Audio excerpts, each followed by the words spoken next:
सर्व शेतकरी बांधवांना कळविण्यात अतिशय आनंद होतो की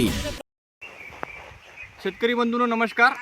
आज आपण हळद भूमी नियंत्रण सोबतच जे जीवाणू खत आहेत ज्यामध्ये आपण त्याला आपण PSB, KMB, ZSB म्हणजे जे खतं लागू करून देणारे जीवाणू आहेत, बॅक्टेरिया, त्याचा सुद्धा त्यांनी वापर केलेला आहे। आता पाहू शकता चांगल्या प्रकारे उत्पन्न व्हायला लागलं। उत्पन्न आपलं या कुरकुमा पर्सेंटेजवर ठरत असते।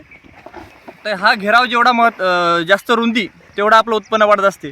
तर आता आपण 1-2 झाडं हळकून मोडून पाहिलं तर चांगल्या प्रकारे कुरकुमा पर्सेंटेज आहे। तर रवीन भाऊ, हळद कशी निघली तर 2 मिनिटात आमच्या बाकी शेतकऱ्याला सांगा। नमस्कार, माझं नाव प्रवीण करकर।